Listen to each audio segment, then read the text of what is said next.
Okay, here we go. Okay. Good morning, everyone. Welcome to our virtual program. My name is Joan Padilla, and I'm the director here at Home of Hope. As you know, our mission is to be there for cancer patients and their families. And one of the things we like to focus on is education. Education is power. And so the more we know, the better we can handle situations, challenges that arise. Today, as my guest, not just my guest, but as a part of our Home of Hope team, I'd like to introduce Amy Neuschel. She's our administrative assistant, and it was on her behalf that we are bringing this program to you today. So welcome, Amy. Thank you so much for sharing your story, and I'll let you take over and just tell a little bit about yourself before we get into our program topic. All right. Well, I'm Amy Neuschel, like Joan said, and I'm new to Home of Hope, and I live in Dixon. I'm born and raised in the Sauk Valley area and haven't left. I have 3 children. I'm married, and what I do to help with my stress is trail run, and my Yeti family is part of my life. So I'm just happy to be here and happy to share my story today. Great. So today's topic, everyone, you might not be familiar with it because it's very rare, as Amy will share, but it's, we're going to talk about neuroendocrine cancer awareness. And our Amy here at Home of Hope is going to share her story. So Amy, can you just give a brief overview or direction as to what you call it NETS, I believe, neuroendocrine cancer. Can you define that? Tell us what it is. Well, NETS is a very uncommon cancer. It affects about 12,000 people a year get diagnosed with it. Only 2% of treated cancers in the country are NET cancer. So that's a challenge. But it actually affects your neuroendocrine cells, which those cells are part of everybody's bodies, but the cancer likes those cells. So most of the time you find it in the gastrointestinal, the pancreas, or the lungs. Okay. So it is what it is. It is what it is. It's hormonal. Exactly. So could you share your story, your diagnosis, maybe a little before story, like was there some predominant things that you became aware of, some symptoms, that kind of thing? Yes. So it was prior to a year before I was diagnosed, but I started to have facial flushing at odd times where my nose and my cheeks would get red. My mom's the same way. When she eats certain foods, her nose will get red. And I didn't really think too much about it. I didn't think, oh, I've got cancer. And then I started to have palpitations in my heart, which would hit me at odd times and take my breath away. But again, I thought, I'm a busy mom of 3. I work full time. Maybe it's just stress. Didn't think anything about it. Fast forward a little over a year later, it was a Monday evening and I was eating dinner and I just had some strange pains on my diaphragm, in my diaphragm area, and it would hit and then it would go away. And I'm like, something's just not right here. And for 4 or 5 hours, I tried to sleep and I kept having those pains and they would come and they would go. And I finally woke up my husband around midnight and I said, can you go to Walmart and get me something to relieve this pain in my chest? And I tried that and I woke up, and it might be too much information, but I had a bowel movement, which is weird for me in the middle of the night. And then I turned around and I threw up. And that was a sign to me that something's not right with my body. I know my body. I'm not a puker. So off to the emergency room we went. And this was like 1:30 in the morning at this point. went in and they found a lot of air in my bowels from my x-rays. So then they ordered a CT scan, and that's when they noticed I had a bowel blockage. So surgery was scheduled. This was a Tuesday morning now, to go in and see, and well, the worst part of it all is they stuck a tube up my nose and they couldn't get it in there. That was miserable. Don't ever want to go back to that again. Yeah. It was painful. That was the worst part of it, the whole hospital experience. But had surgery, woke up, and my mom and dad and my husband were in the hospital room. I can't remember if my brother was or not. I mean, I was still a little groggy. Sure. But I can't remember who said it, but they said they found something. And I just knew. Yeah. I had the feeling it was cancer just because I'm a health nut, you know. But we had to wait. This was a Tuesday, and I was officially diagnosed that Thursday, November 1st. I got the 3 little words we all don't want to hear is you have cancer. I was very fortunate. My husband's coworker and friend, his wife was an oncologist. So, you know, my husband immediately reached out, you know, kind of tried to get some understanding of what we were going to be facing. And we made an appointment to see her, and we kind of just went from there. We went and saw her.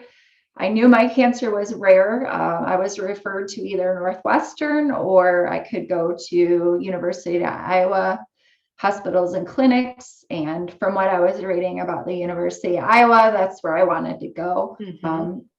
I was diagnosed November 1st, 2018. I got to go to Iowa City in January of 2019.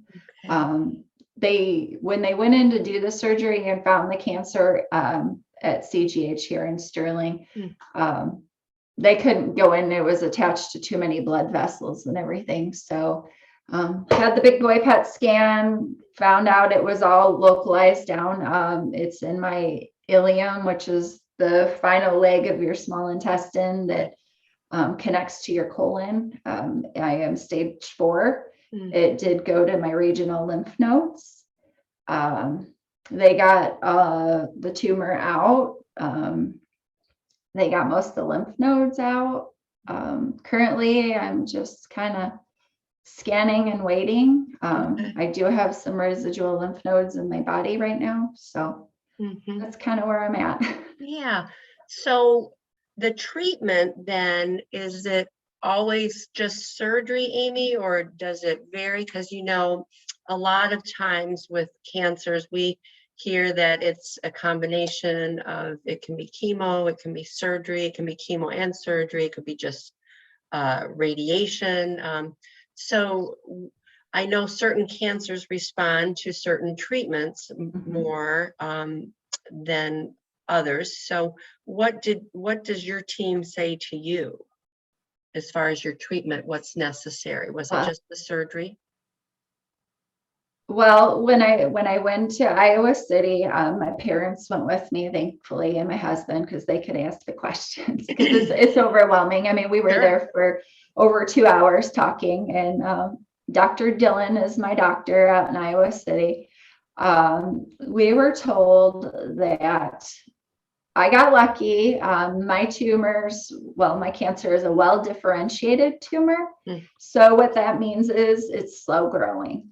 Some people aren't as lucky. Theirs are more rapid, but mine's slow growing. So chemotherapy would not work for my kind of cancer, because chemotherapy targets those cancer cells as they're growing and dividing. And, you know, mine aren't moving fast enough to kill it with that.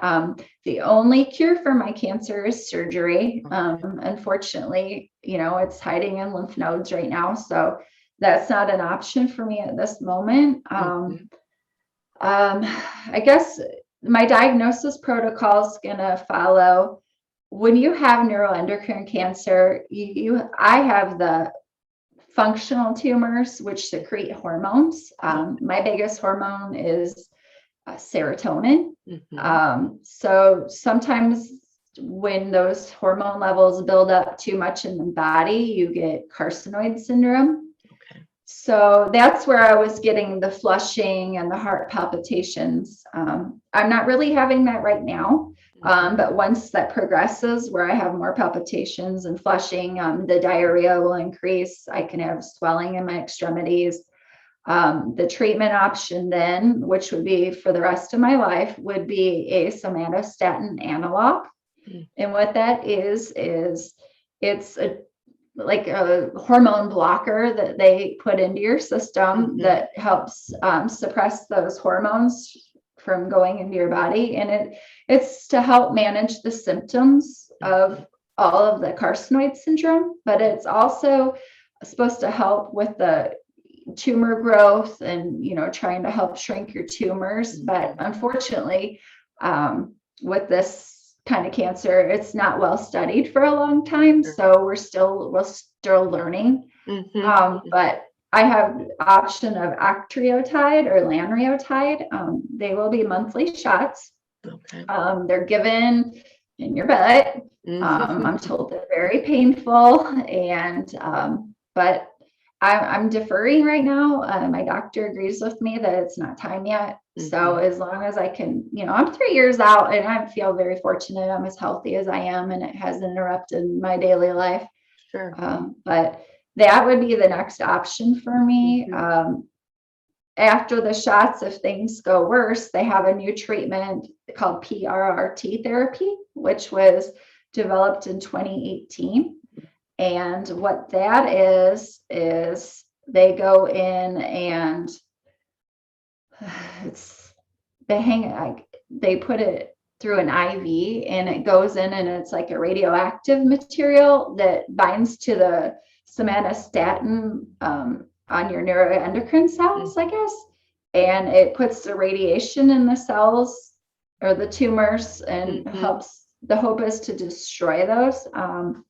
But that's my last option, so I'm hoping with the shots, once eventually I get on those and my healthy lifestyle, that, cancer treatment will be further along than what it is right now. Sure. Yeah. So it seems like you have a pretty well-rounded team. What are the challenges that you found from the time that you were diagnosed, I guess maybe even up until present time, Amy, with your, not just maybe from the diagnosis, but treatments and daily life? What? I think the biggest challenge was, well, my mom will ask the tough questions with the doctors. Yeah. And the biggest challenge I have is, they gave me a timeline of how long they think I'll live. That's 20 years. That really, I try not to think about that. I keep telling my family and everybody I know that I'm going to be the anomaly. Sure. And beat that, because I think the biggest challenge is just being positive on a daily basis and not going down that road. Sure. I've got an 18-year-old, a 16-year-old, and my youngest will turn 13 on Friday. Yeah. So I think my biggest challenge is just I want to be a grandma. I want to outlive my parents. I don't want them to have to go through losing a child. The other challenges are sometimes, with this cancer, certain things make me have more bowel movements than I'd like to. So in the mornings can be a little rough for me. That can run into my trail running that I love to do. Sure. So that's always a challenge, making sure that I'm where I can get to a bathroom. Right. I mean, I know all of us have our cancer challenges. And that's it. I worry about the side effects too of these shots. I'm glad I don't have to make the choice of do I do chemo or not, because that was always a big thing in my heart. Like, I don't know if I would do it, but the shots, I just, I'm very natural girl. I don't take any medications. I believe the body can heal itself. So with those shots comes other problems. Right. So that's going to be a challenge at some point, but I'm not there yet. So why worry now? Yeah, there you go. There you go. So we, through the course of our organization and all the people that we meet, Amy, I'm just amazed at what our patients have shared with us. And I'd like to ask you the same. What has cancer taught you? I mean, life's lessons, whether it be through challenges at work or challenges with relationships, anything that we go through, we learn something from that. So your cancer, your journey, what can you share that has taught you? To appreciate the small things. Material things don't matter. Right. Memories matter to me. Making memories with my family matters to me. I've learned to slow down a little, to not put so much pressure on myself for things. I've learned to stop overextending myself. I've learned that it's okay to have an off day. I've learned that everything isn't the end of the world. Right. I've learned to cherish the time that I have with everybody. And, I've learned that you should live joyfully every single day because it could be your last. So it's not worth thinking about or worrying about it. I've learned that the stress of jobs and other things in our life, it's not good for my health. That's why I'm here. I made some life changes recently, and I'm just learning to live joyfully and thankfully and have a more optimistic outlook. So that's wonderful. Since I've been with Home of Hope, and you and I, we can relate. I think anybody can relate that we seem to get on that hamster wheel of our careers and things. And I really feel blessed to be part of this organization. The fact that I've learned through the experiences of our cancer patients and their families that, every day is a blessing. So one day at a time. And be the best that you can be for this day that you have. So I think it's really important. And, can you share, because it is such a rare cancer, Amy, how is it that you have navigated through finding resources, or are you part of any type of a support group or? I'm not really part of a support group, but I found that the Carcinoid Cancer Foundation, their website is carcinoid.org. They have a lot of useful information. I also follow them on Facebook because they do, they'll have like a meeting with the experts, or, hey, did you know this? They're a great option. There is a website, netrf.org. That's another website where there's a lot of resources. But honestly, a lot of my eye-opening was Instagram, where you can hashtag or, people who have the same cancer as you, and you can network with people and share your stories or different things you're trying at home, like different smoothies or, high immunity, this or that. So that's what I use for my outlet and my resources. Not to mention, I'm very happy with my care at the University of Iowa.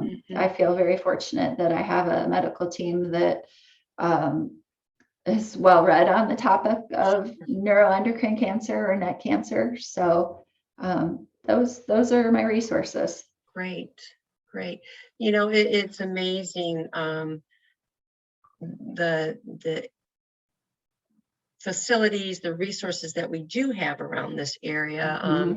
Iowa City is not that close, but it's not that far away either. And I think that they have a very good team, and I'm so happy that you've got a great team to take care of you. So I just want to thank you. Do you have anything else, to our audience here? If you do have questions, I'm sure that Amy will be happy to answer them through email or a phone call here at Home of Hope. We decided to do this as a virtual program just because of COVID still, and wanting to make sure that we were able to get information that's so necessary, but also to stay safe as well. So with that, Amy, I think we can sign off, and everybody, if you need to have questions answered, you can contact Amy here at Home of Hope, 288-4673. So thank you so much, Amy, for sharing your story. Like I said, knowledge is power, and that's all of our mission here at Home of Hope is to present information to our community, so that they can, follow through. And I think the biggest thing you shared was listen to your body, know your body. And it's so great that you did that, and we're able to catch this at a point where you're in good hands, and we'll have, with the care of your team, a long and healthy life. So thank you. Thank you. Thank you for having me. You bet, dear.